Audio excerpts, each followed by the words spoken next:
In the year 2432, humanity had spread its reach far beyond the familiar confines of Earth, colonizing distant planets and mining asteroids in the farthest reaches of the solar system. The edge of human space was marked by a string of outposts and research stations, probing ever deeper into the unknown. It was on one of these remote frontiers, the mining planet Eridos, where humanity first encountered the Zeltrons. The Zeltrons, a race whose reputation for military prowess and technological supremacy preceded them, were considered invincible by the various species of the galaxy. Stories of their vast armada and impenetrable defenses were common in the spaceports and taverns of 100 worlds, yet none had expected them to appear in the remote sectors occupied by humanity. The encounter was unexpected and dramatic. A colossal Zeltron warship, a sleek behemoth of gleaming metal and pulsing energy shields, materialized out of hyperspace directly above Eridos. Its sudden presence sent ripples of panic through the human colony. Mining operations ground to a halt as everyone turned their eyes skyward, watching the alien ship with a mix of fear and awe. On the surface of Eridos, the colony was a harsh, rugged landscape of towering cliffs and deep valleys, scarred by the machinery of human industry. The air was thin, the environment hostile, yet it had become a home to the sturdy souls who toiled there, extracting valuable minerals for shipment back to Earth. The Zeltron ship hung silent in the sky, making no immediate moves to attack or communicate. It seemed almost curious, observing the scurrying activities below with an air of detached interest. This pause allowed the colony's governor, a seasoned diplomat named Harriet Singh, to gather her thoughts and prepare for what might come next. Singh ordered an emergency meeting of her cabinet and contacted Earth Command, relaying the extraordinary news. Meanwhile, she directed the colony's limited defense forces to stand by and initiated a protocol of hospitality, just in case the visitors proved friendly. The entire colony held its breath, waiting for the Zeltron's next move.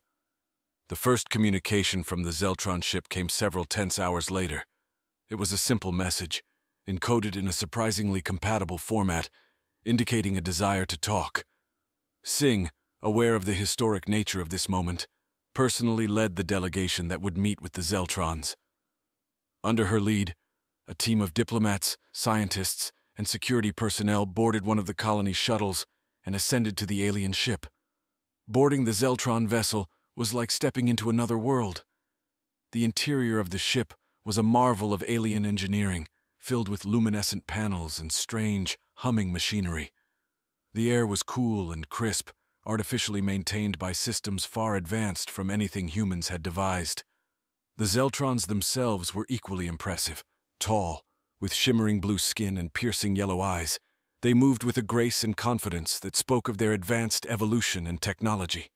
They greeted Singh and her team not with hostility, but with a formal courtesy that hinted at a complex and rigid culture. The initial discussions were cautious but polite. The Zeltrons expressed their surprise at finding humans so far from their solar system's cradle, curious about their technology and intentions. Singh, for her part, emphasized peace and the potential for mutual benefit. The meeting ended with promises of further dialogue and a tentative agreement to visit Eridos. As the human delegation returned to the surface, there was a sense of cautious optimism. Contact with the Zeltrons could open incredible opportunities for humanity, bringing them into a larger community of galactic civilizations. Yet, as the alien ship continued to hover silently over Eridos, the people below could not shake the feeling that their lives had changed forever, that the universe had just grown much larger and more complicated. As the days following the initial contact unfolded, the human outpost on Eridos became a hub of frenzied activity and heightened alertness. The miners and researchers, once focused solely on their work, now found themselves at the forefront of an unprecedented situation. Captain Elena Mirov, the head of the colony's security forces, doubled the patrols and ran continuous drills to ensure her team was prepared for any possibility. The cultural misunderstanding that would spark a major conflict occurred during the Zeltron's second visit to Eridos. Invited to tour the mining facilities, the Zeltrons brought with them a curiosity and a reserved kind of enthusiasm, indicative of their interest in human technology and processes.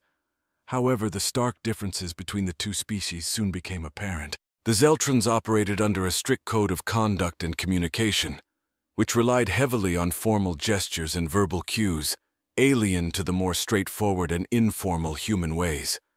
During the tour, a well-meaning miner named Tomasz accidentally breached a critical Zeltron social taboo.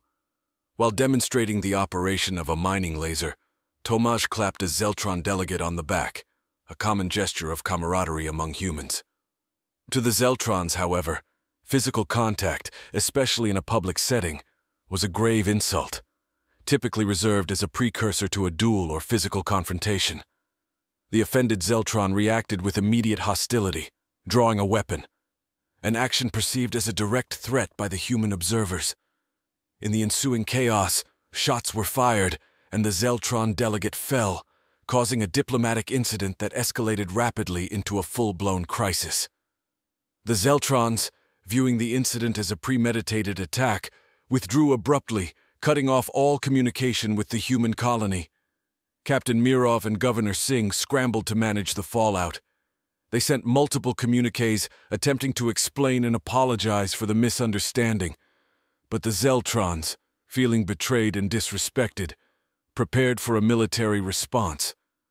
Within hours, Eridos's sky darkened with the shadows of Zeltron warships, initiating a blockade that isolated the planet from any incoming or outgoing traffic. The blockade served as a clear demonstration of Zeltron might. Imposing cruisers and nimble fighters patrolled the skies, intercepting any attempt by the humans to breach the blockade. Supplies, reinforcements, and communications from Earth or other human colonies were effectively cut off, leaving Eridos to fend for itself under the watchful and unforgiving gaze of the Zeltron fleet. The human colony, though technologically outmatched, refused to succumb to despair. Mirov organized her forces, focusing on survival and resistance. Utilizing the planet's rugged terrain, she established hidden bases and supply caches. Knowing they could not match the Zeltrons in a direct confrontation, the humans prepared to engage in guerrilla warfare. They used the extensive network of mines and tunnels to stage hit-and-run attacks, sabotaging Zeltron equipment and harrying their patrols. Meanwhile, Governor Singh worked tirelessly to keep the morale of the colony high, addressing her people daily, encouraging them to stand strong and assuring them that Earth would not abandon them.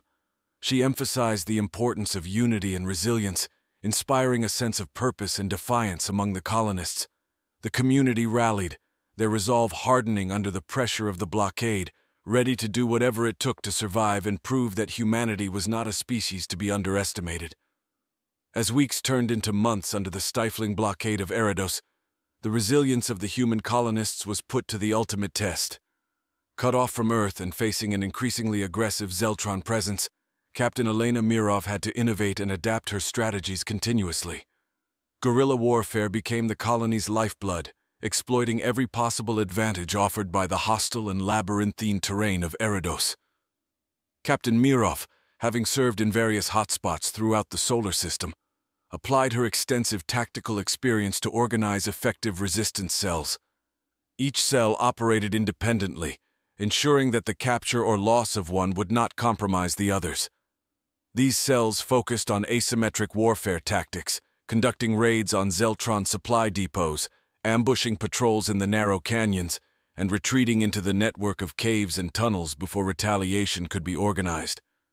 The Zeltrons, with their advanced technology, initially responded with overwhelming force, deploying aerial drones and armored ground units to seek out and destroy the human insurgents. However, they were unprepared for the tenacity and ingenuity of the humans. Mirov's forces utilized improvised explosive devices crafted from mining explosives, and remote-controlled mining equipment was repurposed into makeshift armored vehicles capable of withstanding Zeltron weaponry. One particular incident that marked a significant turn in the conflict occurred when a small human squad, led by Lieutenant Haruto Ung, executed a daring raid on a Zeltron communications hub. Using stealth suits borrowed from the mining operations, which were designed to protect against the harsh environmental conditions and also rendered the wearer nearly invisible to infrared scanning, the squad infiltrated the facility. They successfully implanted a virus developed by the colony's top engineers, which disrupted Zeltron communication networks planet-wide.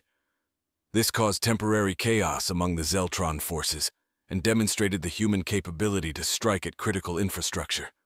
Meanwhile, on Earth and other human colonies, news of Eridos's plight sparked outrage and a surge of support. Scientists and engineers worked tirelessly to understand and replicate Zeltron technology. A breakthrough came when a team of cryptographers and software engineers cracked part of the Zeltron communication code, allowing them to intercept and decode transmissions. This intelligence provided Mirov's team with crucial insights into Zeltron troop movements and supply lines, enhancing the effectiveness of their guerrilla tactics. Back on Eridos, Governor Singh leveraged this new stream of intelligence to coordinate more strategic strikes, carefully conserving their limited resources for maximum impact.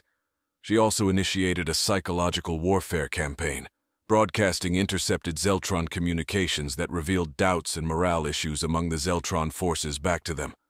This further sowed discord and uncertainty, weakening the resolve of the Zeltron troops stationed around the planet. As the balance of power subtly shifted, the colonists of Eridos grew more adept at exploiting their home terrain's natural defenses and using the Zeltron's predictability against them. Every victory, no matter how small, fueled the colony's resolve, forging a fierce determination to hold their ground against the invaders who had once seemed invincible. The tide of the conflict on Eridos began to shift subtly, yet significantly, as the colonists adapted to their dire circumstances. The breakthrough in deciphering Zeltron technology, specifically uncovering vulnerabilities in their energy shields, became a pivotal moment in the struggle. Scientists back on Earth had not only cracked part of the Zeltron communication code, but had also discovered a flaw in the frequency modulation of their shields. Captain Mirov immediately saw the opportunity this presented. With this new knowledge, the human forces on Eridos could potentially disable Zeltron shields, evening the odds in their skirmishes. The plan was to smuggle the technology to disrupt Zeltron shields via stealth drones, which would fly under the radar of the Zeltron blockade. Once the technology was safely on the planet, Mirov's engineers worked feverishly to integrate the shield disruptors into their weaponry. Meanwhile, a group of human engineers and technicians who had been working in the shadows repurposed old mining equipment to serve military purposes. They transformed high-energy industrial lasers, originally designed for cutting through rock, into weapons capable of exploiting the newly discovered flaw in the Zeltron shields. These makeshift weapons were mounted on mobile platforms, creating a new type of armored vehicle that could take on the previously impervious Zeltron hover tanks. With these preparations in place, Mirov planned a bold offensive to break the blockade. She chose the site of their first major confrontation carefully. The Valley of Echoes, a region known for its complex network of canyons and natural acoustic properties that disrupted standard communication and sensor technologies. This location would minimize the technological advantage of the Zeltrons and maximize the effectiveness of the human guerrilla tactics. The day of the attack dawned with a tense anticipation hanging over the human forces. As Zeltron patrols entered the valley, Mirov's forces sprung their trap. From hidden positions along the high ridges, the humans unleashed a barrage of fire from their newly equipped laser platforms. The first volleys were spectacularly effective, the beams of concentrated energy slicing through the Zeltron shields, which flickered and failed under the unexpected assault. Chaos erupted among the Zeltron forces as their main advantage, superior technology, faltered. Human fighters surged forward from their positions, engaging the enemy in fierce close-quarters combat. The Zeltrons, caught off guard and unable to quickly adapt to the sudden loss of their shields, fell back in disarray. The battle raged for hours, with both sides suffering heavy casualties. However, the humans, driven by desperation and the thrill of their first real technological victory, pushed the Zeltrons out of the valley. This victory was not just a tactical win, but a massive morale boost for the entire colony. It demonstrated that the Zeltrons were not invincible, and that human ingenuity and resilience could meet the challenge. In the aftermath of the battle, Mirov and her commanders assessed their losses and gains. They had captured several pieces of Zeltron technology, which would be invaluable for further research and adaptation. More importantly, they had secured a strategic location and demonstrated that the Zeltrons could be beaten, which rekindled hope throughout the human resistance. The news of the Battle of the Valley of Echoes spread quickly, not just on Eridos but across human territories, bolstering support for the beleaguered colony. It marked a turning point in the human-Zeltron conflict, as what had begun as a desperate struggle for survival evolved into a genuine belief that victory was possible. Following the human victory at the Valley of Echoes, the narrative of the conflict began to shift, both within Eridos and across the broader reaches of human-occupied space. The Zeltrons, shaken by their unexpected defeat, were forced to reconsider their approach to what they had anticipated would be a straightforward subjugation of a lesser-developed species. For the humans, the victory not only boosted morale, but also galvanized their resolve to fight and attracted attention and support from unexpected quarters. As news of the human victory spread, it inspired a change in the galactic perspective towards the Zeltrons. The Rogtar, a species that had long been under Zeltron control, began to see the humans not just as survivors, but as beacons of hope against oppression. The Rogtar, who had developed a deep-seated resentment toward the Zeltrons due to years of exploitation and control, reached out to the humans in secret. They offered intelligence, resources, and more importantly, their knowledge of Zeltron strategies and weaknesses. Captain Mirov welcomed this new alliance with caution, but recognized its potential. The Rogtar provided detailed schematics of Zeltron technology, which allowed human engineers to further refine their tactics and technology to counter Zeltron advances. Additionally, the Rogtar shared encrypted Zeltron communication channels, giving the humans a much deeper understanding of Zeltron operations and movements. With this new wealth of information, Mirov planned a series of coordinated strikes against Zeltron forces, aiming to further disrupt their operations and weaken their hold on Eridos. These operations ranged from sabotage missions targeting Zeltron supply lines to direct assaults on isolated Zeltron outposts. Each successful mission further eroded the image of Zeltron invincibility and inspired other subjugated species to consider resistance. Simultaneously, on the human home front, the unexpected alliance and series of victories led to a surge in volunteer enlistments and a revitalization of the war effort. The public, once fearful and resigned to a defensive posture, now clamored for a more aggressive approach. Governments across human territories allocated more resources to military and research efforts aimed at countering Zeltron technology. The turning point came when human and Rogtar forces planned a joint operation to capture a major Zeltron supply depot on Eridos. The depot was heavily fortified and served as a critical hub for Zeltron operations, providing them with essential supplies and reinforcements. Mirov, leading the operation, combined human guerrilla tactics with Rogtar electronic warfare techniques. The operation began with a diversionary attack by Rogtar forces, drawing the Zeltron defenders away from the depot. Meanwhile, human forces, using stealth technology improved with Rogtar insights, infiltrated the depot, planting explosives and seizing control of their command systems. The raid was a resounding success. The destruction of the depot severely disrupted Zeltron's supply lines on Eridos, limiting their ability to maintain pressure on human positions. More critically, it demonstrated the effectiveness of human-Rogtar cooperation, setting a precedent for future joint operations. As the balance of power continued to shift, the Zeltrons found themselves increasingly on the defensive, their forces stretched thin and morale beginning to waver. The human-Rogtar alliance, by contrast, grew stronger, bolstered by shared victories and a mutual desire to see the Zeltron influence wane. This burgeoning coalition not only altered the course of the conflict on Eridos, but began to reshape the political landscape of the galaxy, signaling the emergence of a new power block capable of challenging the once dominant Zeltrons. As the conflict on Eridos continued to escalate, both sides dug in for a prolonged and brutal struggle. The Zeltrons, stung by their initial setbacks and facing unexpected resistance from the humans and their Rogtar allies, doubled down on their efforts to crush the rebellion and reassert their dominance.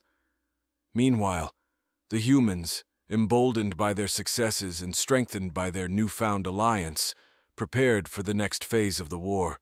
Captain Elena Mirov, now hailed as a hero among her fellow colonists, led the human resistance with determination and strategic brilliance. Recognizing the importance of maintaining momentum, she devised a series of audacious plans aimed at striking directly at the heart of the Zeltron occupation. One such plan involved a daring assault on a heavily fortified Zeltron outpost deep in the mountains of Eridos. The outpost served as a key command center for Zeltron forces on the planet, coordinating their operations and communications. Capturing or neutralizing it would deal a significant blow to the Zeltron's ability to control the colony. Mirov assembled a crack team of elite soldiers, engineers, and Ragtar operatives to execute the operation. Using intelligence gathered from intercepted Zeltron communications and reconnaissance missions, they meticulously planned every detail of the assault, exploiting weaknesses in the outpost's defenses and anticipating enemy countermeasures. Under cover of darkness, the strike team infiltrated the outpost, employing stealth technology and diversionary tactics to evade detection. They encountered fierce resistance from Zeltron defenders, but with superior training and equipment, they pressed forward, clearing room by room and corridor by corridor. The battle raged for hours, with explosions echoing through the mountain pass as the two sides clashed in a desperate struggle for control. In the chaos, Mirov and her team managed to breach the central command chamber, confronting the Zeltron commander in a dramatic showdown. Despite being outnumbered and outgunned, Mirov and her team refused to back down. With courage and determination, they fought their way through the Zeltron ranks, finally overpowering the enemy commander and securing the outpost. The capture of the Zeltron command center dealt a devastating blow to Zeltron morale and operational capabilities on Eridos. Without a centralized command structure, their forces were thrown into disarray, allowing the human resistance to gain the upper hand in subsequent engagements. Buoyed by their victory, the humans and their Ragtar allies launched a series of coordinated offensives across the planet, pushing the Zeltrons back and reclaiming territory that had been lost. With each success, the legend of humanity's defiance spread, inspiring other oppressed species to rise up against their Zeltron overlords. For the first time since the conflict began, there was a glimmer of hope on Eridos. The Zeltrons, once considered invincible, now found themselves on the defensive, facing an enemy whose resilience and determination knew no bounds. And as the war entered its next phase, the fate of Eridos, and perhaps the entire galaxy, hung in the balance. As the conflict on Eridos dragged on, the once remote mining outpost became the focal point of a galaxy-wide struggle for freedom and survival. The Zeltrons, accustomed to easy domination over lesser species, found themselves locked in a bitter and increasingly desperate struggle against the tenacious human resistance and their newfound allies, the Ragtar. The Human-Ragtar alliance, forged in the crucible of war, proved to be a formidable force against the Zeltron invaders. With each passing day, their coordination and cooperation grew stronger, fueled by a shared desire to overthrow the oppressive Zeltron regime and secure their freedom. Captain Elena Mirov, now revered as a symbol of human resilience and defiance, led the charge against the Zeltrons with unwavering determination. Under her leadership, the human forces launched a series of daring raids and ambushes, targeting key Zeltron installations and supply lines with precision and ferocity. One such operation involved a daring assault on a heavily fortified Zeltron weapons manufacturing facility. Located deep in the heart of enemy territory, the facility churned out advanced weaponry and technology that fueled the Zeltron war machine. Capturing or destroying it would cripple the Zeltron's ability to sustain their military campaign on Eridos. Mirov assembled a diverse team of specialists for the mission, including Ragtar engineers skilled in sabotage and infiltration. Working together, they devised a bold plan to infiltrate the facility under the cover of darkness and disable its defenses from within. As night fell over the desolate landscape of Eridos, Mirov and her team moved silently through the shadows, evading Zeltron patrols and security drones. Using cutting-edge stealth technology provided by their Ragtar allies, they bypassed the facility's perimeter defenses and breached its inner sanctum. Inside, they encountered fierce resistance from Zeltron guards and automated defense systems, but they fought on with grim determination. Ragtar engineers planted charges at critical points throughout the facility, while human commandos engaged the enemy in close-quarters combat, buying them precious time. The battle raged on for hours, with explosions rocking the facility as Mirov and her team fought tooth and nail to achieve their objective.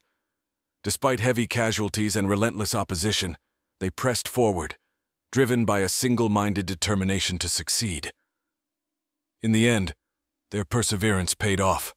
With the facility in ruins and the Zeltron war machine dealt a crippling blow, Mirov and her team withdrew under the cover of smoke and chaos, leaving behind a scene of devastation that would echo across the galaxy. The success of the operation sent shockwaves through Zeltron ranks and galvanized the human Ragtar alliance. It proved that even the most heavily fortified Zeltron installations were not beyond their reach, and that the tide of the war was turning in their favor. As the conflict on Eridos entered its next phase, the stakes grew higher, and the battle lines were redrawn. With each victory, the humans and their allies inched closer to their ultimate goal: freedom from Zeltron tyranny, and the dawn of a new era of peace and prosperity for all sentient beings in the galaxy. Amidst the tumultuous conflict on Eridos, a small group of human scientists made a groundbreaking discovery that would change the course of the war. Led by Dr. Rachel Patel, a brilliant physicist with a keen understanding of quantum mechanics, the team had been working tirelessly to unravel the mysteries of Zeltron technology. Their breakthrough came in the form of a revolutionary new energy weapon, a prototype antimatter cannon capable of penetrating even the most advanced Zeltron shields. With the potential to tip the scales of the war in humanity's favor, Dr. Patel and her team raced against time to perfect their invention and bring it to the battlefield. Meanwhile, Captain Elena Mirov and her ragtag band of resistance fighters continued to wage a guerrilla war against the Zeltron occupiers, striking from the shadows and disrupting enemy supply lines. But as casualties mounted and resources dwindled, Mirov knew that they needed a game-changing weapon if they were to stand a chance against the technologically superior Zeltrons. When Dr. Patel's team unveiled the antimatter cannon, Mirov saw an opportunity to turn the tide of the conflict. With the help of her Ragtar allies, she launched a daring raid on a heavily fortified Zeltron research facility to secure the weapon and its blueprints. The raid was a resounding success, thanks to Mirov's strategic genius and the unwavering courage of her team. They fought their way through wave after wave of Zeltron defenders, facing overwhelming odds with determination and grit. In the end, they emerged victorious, with the antimatter cannon in their possession. With the new weapon in hand, Mirov and her forces launched a daring assault on a major Zeltron stronghold, where the enemy had entrenched themselves for what they believed would be their final stand. But the arrival of the antimatter cannon changed everything. As the cannon unleashed its devastating power, Zeltron shields faltered and their defenses crumbled. Mirov's forces swept through the stronghold like a tidal wave, overwhelming the enemy with sheer firepower and determination. In a matter of hours, the stronghold fell, and the Zeltron occupiers were routed. The victory sent shockwaves through the galaxy, as word spread of humanity's triumph over the seemingly invincible Zeltrons. It was a turning point in the war, and morale among the human resistance soared to new heights. But the battle was far from over. As the Zeltrons regrouped and launched a counter-offensive, Mirov and her forces prepared for the next phase of the conflict. With the antimatter cannon as their ace in the hole, they were ready to face whatever challenges lay ahead and fight until the last breath for the freedom of Eridos and the future of the galaxy. As the conflict on Eridos reached its climax, humanity faced its greatest challenge yet. The Zeltrons, enraged by their losses and determined to crush the human resistance once and for all, unleashed their full military might on the besieged colony. Wave after wave of Zeltron warships descended upon Eridos, bombarding its surface with devastating energy weapons and overwhelming the planet's defenses. Caught off guard by the ferocity of the Zeltron assault, Captain Elena Mirov and her ragtag band of resistance fighters found themselves on the brink of annihilation. With their backs against the wall and their resources depleted, they knew that they faced impossible odds. But despite the overwhelming despair, Mirov refused to give up. In a desperate bid to turn the tide of the battle, Mirov and her most trusted advisors devised a daring plan to launch a daring strike against the heart of the Zeltron fleet. Using stolen Zeltron codes and a small fleet of modified human ships, they would infiltrate the Zeltron blockade and attack their flagship, the Titan, from within. The plan was fraught with danger, but Mirov knew that it was their only hope of survival. With the fate of humanity hanging in the balance, she rallied her troops for what would be their most perilous mission yet. Under cover of darkness, the human fleet slipped past the Zeltron blockade and launched a surprise assault on the Titan. The battle that ensued was fierce and chaotic, with human fighters engaging Zeltron warships in a desperate bid to buy time for the boarding party to reach their target. Meanwhile, Mirov and a select group of elite soldiers fought their way through the Titan's defenses, facing off against legions of Zeltron soldiers and automated defense systems. Despite heavy casualties, they pressed on, driven by the knowledge that the fate of Eridos, and perhaps the entire galaxy, rested on their shoulders. Finally, after hours of brutal combat, Mirov and her team reached the heart of the Titan. With explosives rigged to destroy the ship's core, they fought their way through the final line of defense and planted the charges, knowing that their sacrifice would ensure humanity's survival. As the charges detonated and the Titan's engines exploded in a blinding flash of light, the Zeltron fleet faltered. With their flagship destroyed and their forces in disarray, they were forced to retreat, leaving Eridos battered but unbowed. The victory was hard won and came at a great cost, but for Captain Elena Mirov and the people of Eridos, it was a symbol of hope in the face of overwhelming darkness. As they stood amidst the wreckage of their shattered world, they knew that they had proven themselves to be more than just survivors. They were warriors, capable of facing any challenge that the galaxy could throw at them. And as they looked to the stars, they knew that their journey was far from over. But whatever the future held, they would face it together, with courage, resilience, and an unbreakable spirit. As the conflict on Eridos reached its crescendo, humanity faced its darkest hour. The Zeltrons, determined to crush the human resistance and reassert their dominance, launched a relentless assault on the beleaguered colony. Wave after wave of Zeltron warships descended upon Eridos, raining destruction upon its surface and overwhelming its defenses. Captain Elena Mirov, her once indomitable spirit tested by the relentless onslaught, found herself grappling with doubts and fears as never before. With each passing day, the human resistance was pushed to the brink of collapse, their numbers dwindling and their supplies running dangerously low. Yet, even in the face of overwhelming odds, Mirov refused to surrender. With the fate of humanity hanging in the balance, Mirov and her fellow resistance fighters devised a desperate plan to strike at the heart of the Zeltron fleet and turn the tide of the battle. Drawing upon every ounce of courage and ingenuity, they assembled a small team of volunteers to infiltrate the flagship of the Zeltron Armada, the dreadnought known as the Leviathan. The mission was fraught with danger, but Mirov knew that it was their only hope of survival. With their backs against the wall and the fate of Eridos hanging in the balance, she led her team into the heart of the enemy fleet, determined to do whatever it took to secure victory. Under cover of darkness, the human operatives slipped past the Zeltron blockade and boarded the Leviathan, facing off against wave after wave of Zeltron defenders as they fought their way towards the ship's central command center. The battle that ensued was fierce and brutal, with both sides suffering heavy casualties as they clashed in the narrow corridors and dimly lit chambers of the dreadnought.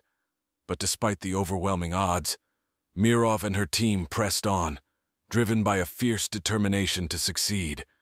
With each step bringing them closer to their goal, they fought with a courage and tenacity that seemed to defy all reason.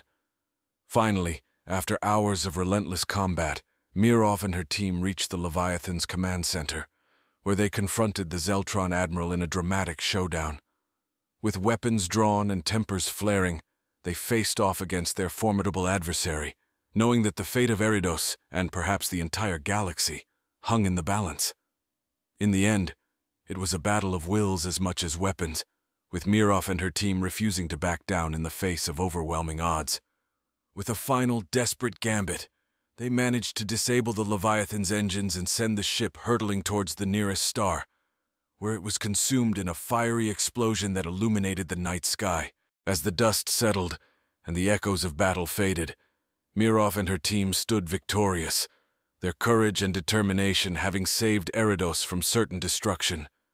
Though the scars of war would linger for years to come, they knew that they had proven themselves to be more than just survivors. They were warriors, capable of facing any challenge that the galaxy could throw at them. And as they looked to the future, they did so with a newfound sense of hope and determination, ready to rebuild and reclaim their place among the stars.